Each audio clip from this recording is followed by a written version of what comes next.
আজ বৃহস্পতিবার, আসমানের দরজা খোলা আছে।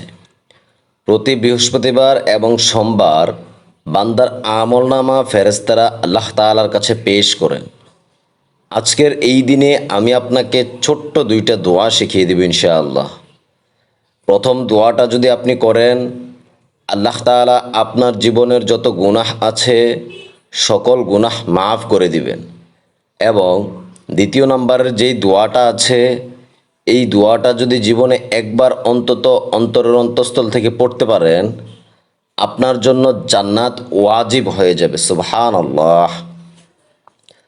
বস্তুত আমাদের জীবনে পাপের কোনো শেষ নেই।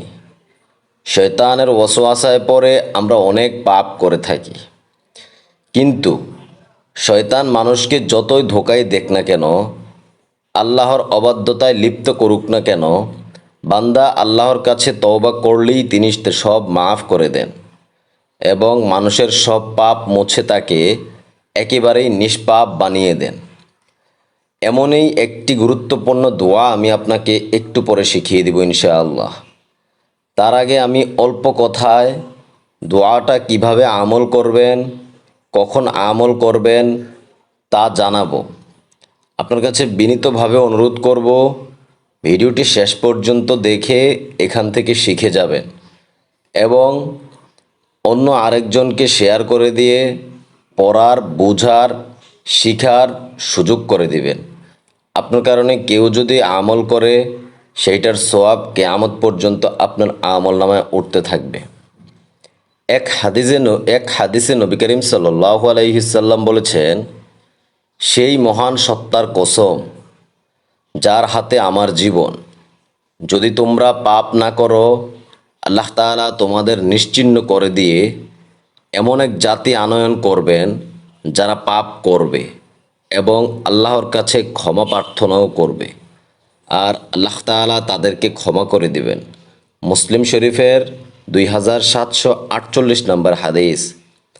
এই হাদিসের দ্বারাই বোঝা যায় মানুষ পাপ করবে, এটাই সত্যি। তবে সেই পাপের জন্য আল্লাহ তাআলার কাছে আবার ক্ষমা চাইতে হবে, এটাই সত্যি কথা। আপনি যদি ক্ষমা করেন, আল্লাহ তাআলা আপনার পাপ মাফ করে দিবেন। অনেকেই বলেন আমি গুনাহ ছাড়তে পারি না, অথবা আমার কারণে অযথাই গুনাহ হয়ে যায়। আপনাকে আমি আজকে কয়েকটা ফর্মুলা শিখিয়ে দেব ইনশাআল্লাহ। এই নিয়মগুলো যদি আপনি মানতে পারেন, আপনার যত গুনাহ আছে সকল গুনাহ আল্লাহ তাআলা মাফ করে দিবেন এবং আপনার দ্বারা খুব সহজেই খুব কম গুনাহ সংগঠিত হবে। তবে তার আগে কাঙ্ক্ষিত সেই দোয়াটা কি সেটা আমি বলে দিচ্ছি, মনোযোগ সহকারে শুনুন।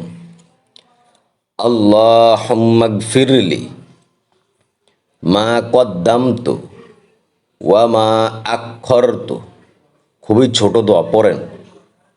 আল্লাহুম্মা গফিরলি মা কদ্দামতু ওয়া মা আখখারতু। এই দোয়াটা গুনাহ মাফের জন্য পড়বেন। কখন পড়বেন? প্রত্যেক নামাজের পরে পড়বেন, মোনাজাতের মধ্যে পড়বেন। তবে প্রত্যেক দিন আপনি এই আমলটা করতে পারবেন। তাহাজ্জুদের সময় বেশি বেশি পড়ার চেষ্টা করবেন। ইনশাআল্লাহ আল্লাহ তাআলা আপনার গুনাহগুলি মাফ করে দিবেন।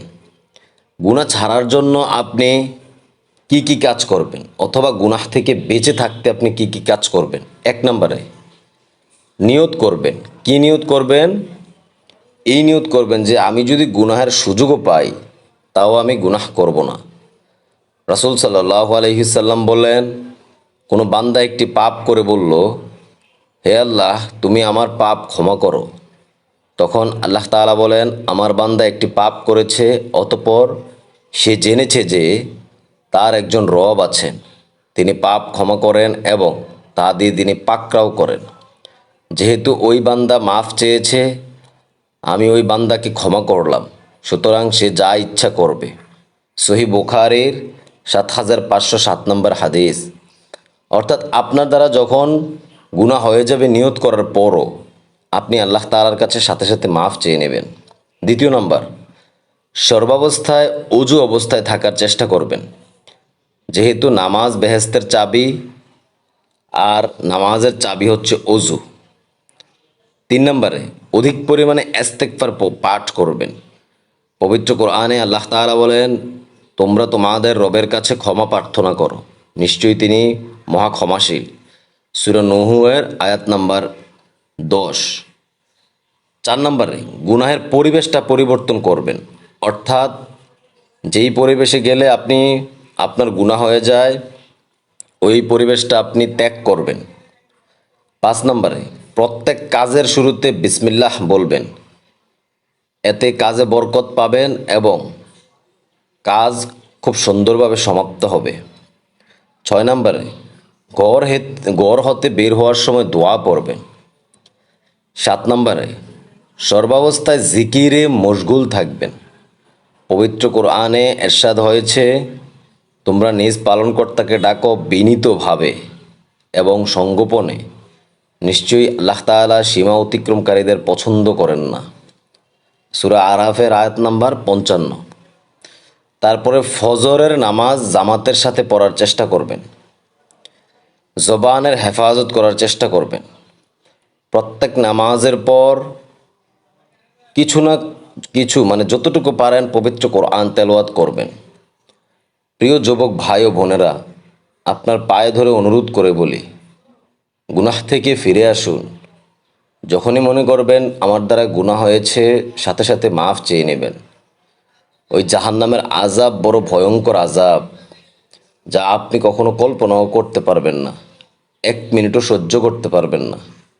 5 ওয়াক্ত নামাজের সাথে সাথে সারাদিন তাসবিহ তাহলিল পাঠ করুন এবং হারাম থেকে দূরে থাকুন। বড়দেরকে সম্মান করুন, পিতামাতাকে শ্রদ্ধা করুন। জগতের যারাই বড় হয়েছে, পিতামাতার দোয়া নিয়েই বড় হয়েছে। আপনার কাছে আমি অনুরোধ রাখবো, আপনি যদি আমার চ্যানেলে নতুন হয়ে থাকেন, চ্যানেলটি সাবস্ক্রাইব করে অবশ্যই সঙ্গে থাকবেন। 2 নাম্বার যেই দোয়াটা জান্নাত ওয়াজিব হওয়ার দোয়াটা কি? রাদিতু বিল্লাহি রাব্বানা ওয়া বিল ইসলামি দীনান ওয়া বি মুহাম্মাদিন নাবিয়ান। খুবই ছোট দোয়া, আমি বাংলায় দিয়ে দিয়েছি, উচ্চারণগুলো সঠিকভাবে দেখে দেখে পড়ার চেষ্টা করেন। ইনশাআল্লাহ আবু দাউদ শরীফের হাদিসে এসেছে, এই দোয়াটা যে ব্যক্তি পাঠ করবে তার জন্য জান্নাত ওয়াজিব হয়ে যাবে। আল্লাহ তাআলা আপনাকে এই 2টা দোয়া মুখস্থ করার এবং আমল করার তৌফিক দান করুক, আমিন। রব্বুল আলামিন যারা এই দোয়াগুলো পাঠ করবে, যারা এই ভিডিওটা দেখতেছে, তাদের জীবনের সকল গুনাহগুলি আপনি মাফ করে দিয়েন। হে আল্লাহ, তাদের সকল নেক আশা আপনি পূরণ করে দিয়েন।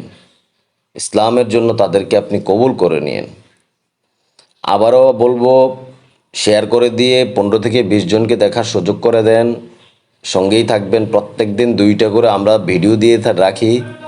2টা করে দোয়া যদি আপনি প্রত্যেক দিন শিখতে পারেন, ইনশাআল্লাহ 30 দিনে 30টা দোয়া মুখস্থ হয়ে যাবে। ভালো থাকবেন। আসসালামু আলাইকুম ওয়া রাহমাতুল্লাহি ওয়া বারাকাতুহু।